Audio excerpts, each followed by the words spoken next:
Today I would like to take a look at priest's special long point, the position that is introduced to us in the second half of the manuscript. This is a bit mysterious position, so let's look at it.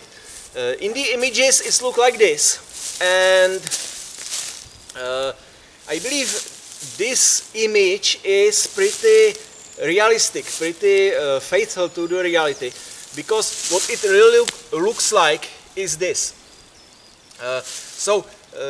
All the features are there in the image. Both elbows are bent, the shield is pulled back, sword is somewhere around the waist level, turned point back, something like this. This, in my opinion, is really the priest special long point. What do we know about this position? Well, it is one of the ambiguous positions, ambiguous guards. That is my own term, that means a position that is both a custodia and an obsessio. So in some place it is referred to as a custodia, and in some place it is referred to as an obsessio. In my interpretation, custodia is a position and obsessio is an offensive action. So this is a position that can do both. Another thing that we know is that priest special long point is not intended for waiting. You should not wait in priest special long point. You should react quickly. This is clearly said in one of the plays, and it means, in my opinion, that if you are taking the position of priest special long point, you are taking it just to immediately launch some action, something. So you don't wait like this for the opponent. You will wait and look for the opportunity from in other position, and you will switch into priest special long point only if you are going to launch an action. This position, priest special long point, is also connected to a thrust. We don't know which kind of thrust, but the plays are telling us that the defender, the one who stands against us, should be afraid that we will enter with a thrust. So it is clearly connected with some kind of thrusting, and also with a schützen, because some plays are showing a schützen being done from priest special long point. So this is what we know, but there is much more what we don't know, and there is one big looming question, which is, why on earth is this called a long point, langort? What does this have in common with this? There is not much sense in there, and well, clearly this is very different from this. So why this is a special variant of this? I don't know, and the answers cannot be found in the manuscript. But I have a hypothesis that can explain all this, that can fill in the gaps, and that would fill in what we know about priest special long point. Of course, it is a hypothesis, it cannot be proven, the manuscript doesn't tell us. It is something that I have developed in order to fit in the information that we have from the manuscript. And also it shows some viable, plausible combat actions and combat tactics. So, what is it about? First thing is that, well, why does this position have the shield drawn back? Because usually you want to have the shield forward in order to protect you, but here we have the shield back. Why?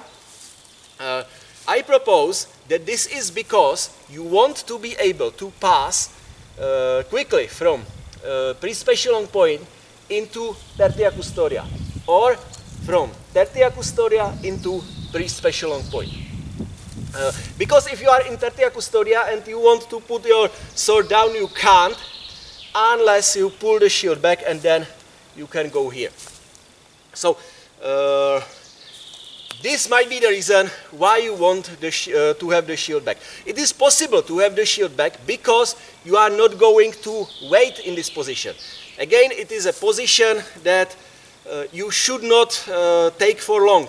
You should get into this position and immediately launch some action. So I believe what this is about is that you are in Tertia custodia, and the opponent can expect that you will attack from above, because this position is clearly about attacking from above. But instead what you will do is that you will switch into pre-special long point and attack from below.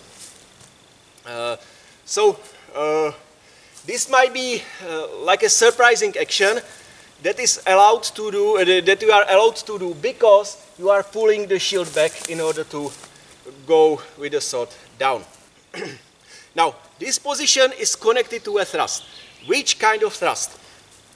I would say that it is a thrust from below. I would do it like this. You go forward, just to show it with the sword, you go forward with the sword as if you want to cut. But if you are a bit forward, you twist the sword like this and thrust up. So what you can do is to bypass the shield, go below the opponent's shield, and then thrust behind the shield. Attack the hand behind the shield. And if you are able to get behind the opponent's shield, you can then step forward and attack directly into his chest.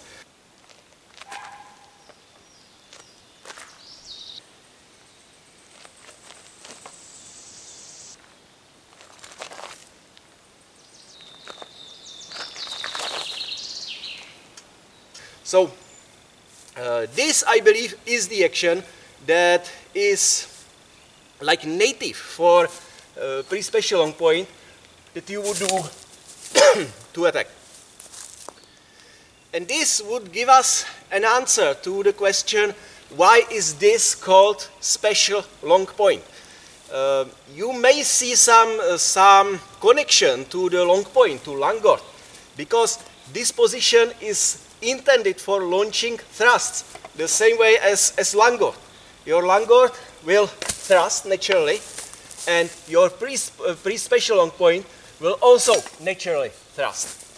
The direction of the thrust will be different. From langort you are thrusting at the chest level or face level, and from pre-special long point you are thrusting from below.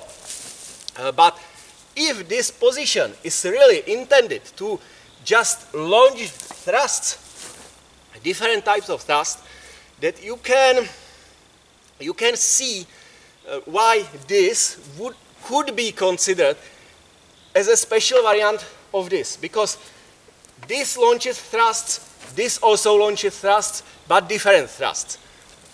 Thrust like that. So, is there a logic? Somewhat. It is not clear, obvious, but you can see why this can be viewed as a different variant of this. It will also explain why this is an ambiguous guard, why this position can be used as an obsessio. In some of the previous videos I have talked about these positions that are both custodia and obsessiones and obsessio, and I have said that my hypothesis is that these are the positions that can launch an action, offensive action, that stays within the guard. The best example is langort. If you stay in langort, you can thrust, and you are still in langort. This is, of course, plausible offensive action, but it starts in langort and ends in langort, and you never leave langort. So this is the logic behind the ambiguous guards. It allows you to do an offensive action that does not leave the position that you are in. And from pre-special long point, if you are thrusting, you are ending naturally in langort, and it is connected by the name to langort. So if you view this as a variant of langort, then you can say that this type of thrust starts in langort and ends in langort. The first langort is special, but it is there. So again, some kind of logic can be found there. I cannot be sure absolutely, but it can be found. What are the plays telling us about the usage of pre-special long point? Well, the first play where pre-special long point is used as an obsessio is pre-special long point against Tertia custodia.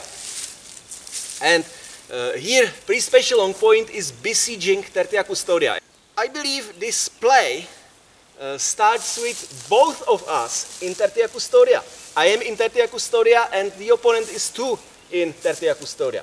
And what I am going to do is to switch into pre-special long point and thrust at him. The play clearly says that if the opponent does nothing, then I will enter with a thrust. So this is not the basic position of this play. This is. But I believe it started like this. I'm looking as if I will strike from above, but instead I will pull back, go into the pre-special long point and thrust. So this is my action that I am going to do. Now, what the opponent can do? Well, he may not react at all, and then he will get thrust in the arm, maybe in the chest. So this is one option. Second option that the play is offering to us is that he can block my sword with a shield. So we start in Tertia custodia, I am switching into pre-special long point and go forward. And now the opponent is blocking me. He can block me only with a shield. But this is not very good because it is very easy to circumvent. If I would go very low, I could circumvent it like this, which is quite easy. If I don't, I still can do this and immediately get above the shield. So he can block me only with the shield, but this is not what the manuscript recommends because it is very easy to circumvent. So the opponent should block me with both shield and sword, like this. And now I cannot go there, I cannot go around because the opponent may block me. And what will go next, we don't know. This is where the play ends, but probably the opponent can, for example, attack my head like this, or with nuken false edge attack like this.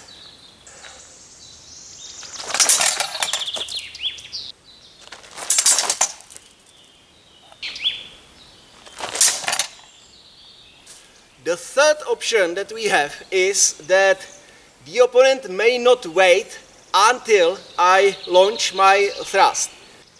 If the opponent has good reactions or good control over the situation, he does not have to wait until I go for the thrust, because he can react to me switching into pre-special long point, because this whole action is quite slow and he can react very early. And this is what the priest recommends to do, to react this early and attack me with the halpschilt. So as I am switching into pre-special long point, at this point the opponent is attacking me with halpschilt and hitting me. And this is like the best solution to the situation according to the priest. So it would look like this.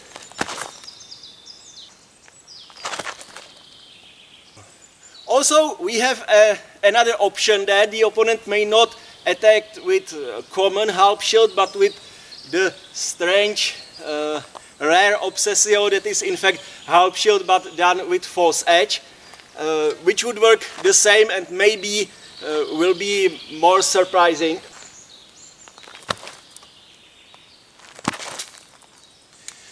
Why would opponent want to do this more surprising halpschilt? Well, it is not called halpschilt, but this kind of attack. Well, because I can defend this counter-halpschilt. This is what we also have in fact in the first place of pre-special long point.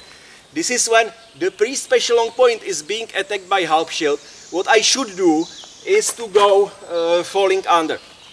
So the whole action slowly would look like this. I go down, the opponent attacks, and I am switching into into falling under. So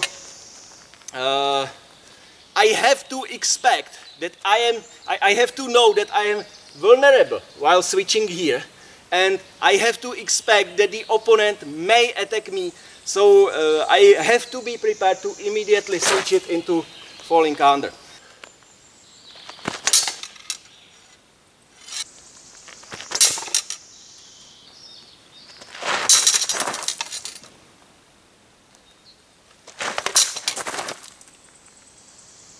So these are the three options. First, don't do anything and you will get stabbed.